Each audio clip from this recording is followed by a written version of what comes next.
cool! That's right, boys. Mondo cool. Yaiba Ninja Gaiden Z is an odd spin-off to the Ninja Gaiden series, where we instead play as Yaiba fighting against hordes of zombies. For some reason. This game was developed by Spark Unlimited and published by Tecmo Koei.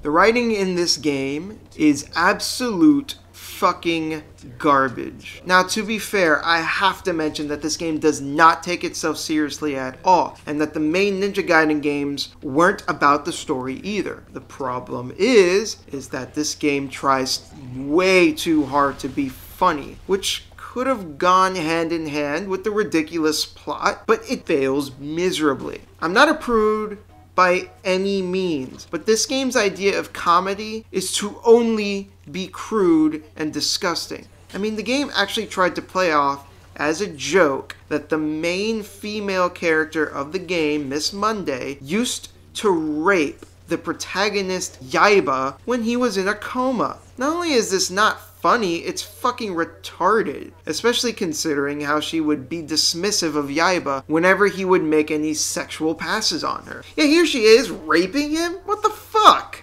Going to the story itself, we have Yaiba, who was mortally wounded by Ryu Hayabusa, and then revived and repaired by Miss Monday, and turned into a cyborg to work for Alarico del Gonzo. For seemingly no real reason, they have Yaiba go to different locations, only for the story to then go completely insane towards the end, where it drags in some crazy shit about Mayan gods. The characters are also just as badly written. Yaiba just single-mindedly wants revenge against Ryu and is otherwise defined as a completely insane asshole. As for Miss Monday, I think you already got the picture with what I said earlier about her. I don't think I need to delve any deeper into that. And we finally have Del Gonzo himself, who is a smarmy Hispanic businessman with a shitty sense of humor and little elves. I didn't find any of these characters likable or interesting, and overall the writing was just abysmal.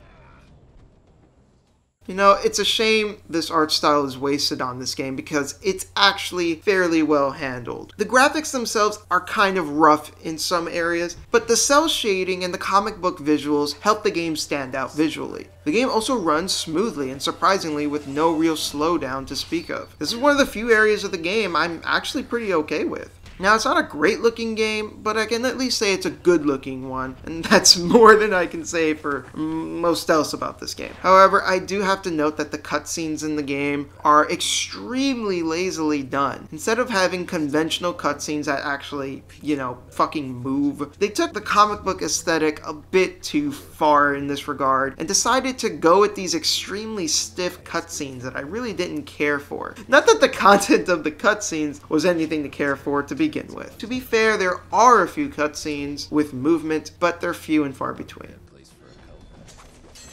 The music in this game was composed surprisingly by Grant Kirkhope, the same person behind the soundtracks of the Banjo-Kazooie games. As a result, I found the soundtrack to be pretty good. It's not amazing or anything, but I liked it. There were a lot of ambient tracks, but there were also a few that stood out that I really enjoyed. The soundtrack overall tries to go for kind of a techno, I think dubstep kind of feel to it, which actually works really well considering that Yaiba himself is a cyborg. The voice actors in this game do their job as well as can be expected with the material that they were given. Since the writing in this game is as bad as it is, honestly no performance could have really saved it. I do have to say though, for what they were given, they actually did a pretty decent job. In particular, I have to give some mention to the guy who did Yaiba himself. Yaiba is supposed to come off as a belligerent asshole, and the voice actor definitely nails this.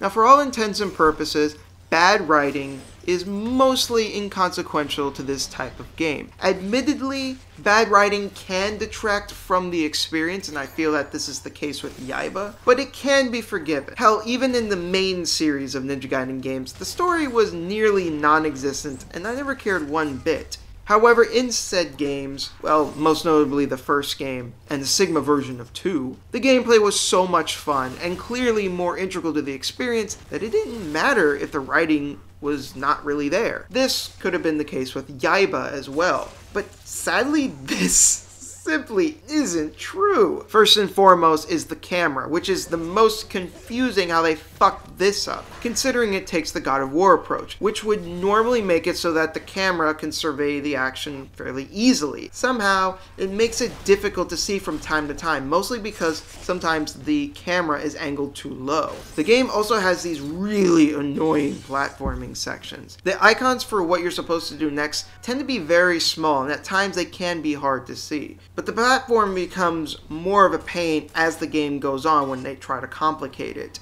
and add more obstacles in the way. This completely disrupts the flow of the platforming sections and just makes them even more annoying. The game also has an upgrade system that's serviceable, but I feel a big flaw with it is the simple fact that there are no defensive upgrades that you can purchase. In fact, all of the defensive upgrades that you can get in the game are exclusively collectibles that you find hidden in the levels. This wouldn't be a problem if it weren't for this game being as short as it is, in that it's even shorter than your average action game, making it so that you wouldn't be able to have a reasonable amount of health by the end of the game playing it normally. In something like the original Ninja Gaiden, you don't need to find every health extending item to feel like you have a reasonably sized health bar. You can find enough just by playing the game normally. Yaiba's problem is that you can only extend your health meter 4 times. So if you don't have a guide, chances are you're probably only going to be able to extend it once or twice, maybe a third time if you're lucky, which is definitely not enough for the game to feel properly balanced. You do get other collectibles that raise your resistance to different attacks, but I'm going to be honest, even picking these up, I didn't feel any difference. Now for the combat itself, one thing I actually liked about it was that the different attack buttons were dedicated to all of Yaiba's weapons. One for his sword, one for his flail, and one for his robotic arm. This is where my praise ends, as the combat lacks any semblance of actual depth. Now, it seems like it has depth because of the amount of moves at your disposal. Unfortunately, there is really no real reason to make use of most of them, as they tend to not be any more effective than the moves that don't require more complex button commands. I also feel that in a proper action game, most of your moves need to serve a proper function depending on the context of the situation, and that didn't come across with Yaiba's moveset. So what ends up happening is you're just left doing some of the same moves over and over again that are simple and effective to use, since the game doesn't really in any way encourage you to change things up. Now, this is actually somewhat in line, although of course not as well handled, as the pragmatic style of action game that is the mainline Ninja Gaiden series, where it favors effectiveness over flashiness. The thing is, though, this pragmatic approach that the player is forced into goes against the stylized and over-the-top attacks that Yaiba does, which would be more suited for a stylish fighter such as Devil May Cry. This is clearly a case of the game being stuck between both styles and not committing. I also have to criticize this game's use of optional weapons. I feel that these types of weapons should be used as a temporary supplement and nothing more. However, in this game, it flat out forces you to use them, as Yaiba himself feels woefully inept without them, particularly in the later levels, where the game literally just has infinitely spawning weapons for you to spam. That's just lazy.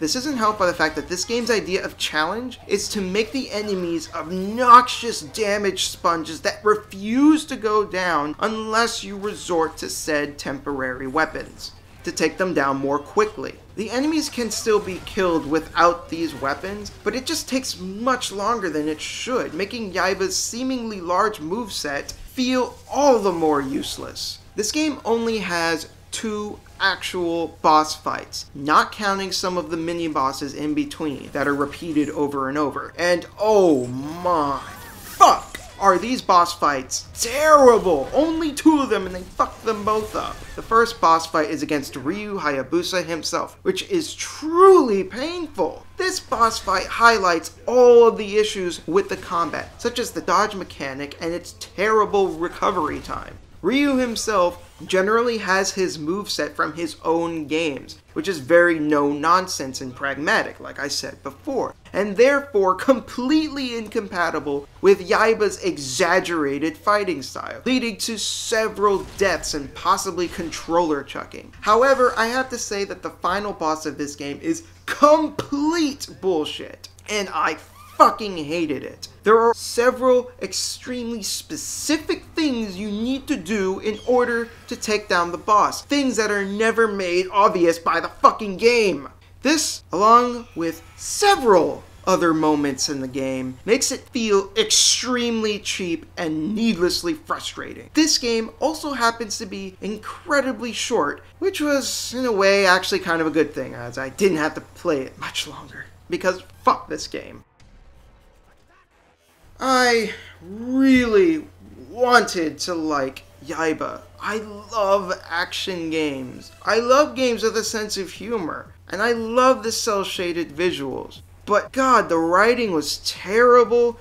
The humor is awful. The combat is shallow and unsatisfying with some incredibly cheap boss fights that left me infuriated.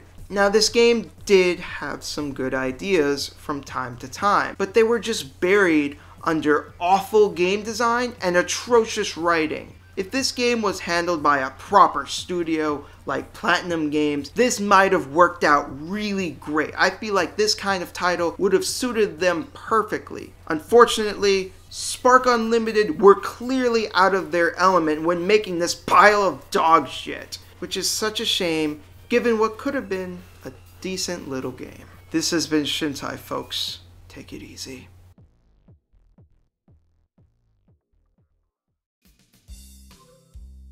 Oh my fucking god. This wasn't technically a request by MD Chaos. It's a little worse than that. To those who have seen the Bullet Witch and Onishimbara reviews, MD Chaos requested those reviews because he wanted to see me talk about these games that were pretty bad. That's fine. I knew what I was getting into with those games, and I technically knew what I was getting into with Yaiba, but there's a distinct difference between those games and Yaiba. This was an honest recommendation by Chaos. He actually thinks this is a good game, and he wanted me to play it and enjoy it. MD Chaos, you have shit taste. Fuck off. If you want to see me bitch, moan, and rage at the other games I just mentioned that MD Chaos requested, here they are, Bullet Witch and Onichambara. But I just want everyone to keep this shit in mind. Those games were requested because of their badness. This was an earnest recommendation. He actually thought I was gonna like this, and I'm sorry, MD Chaos, I'm sorry, but this game is awful. It is fucking horse shit. Although I'd say I did enjoy it more than I did Bullet Witch and Onichimbar, I will at least say that. It is better than those games. Not that that's fucking saying much. It's like saying, oh, getting your finger cut off is better than getting your whole hand cut off, right? Fuck you, MD Chaos. Fuck you, my friend. You're a good guy, but fuck you. Peace.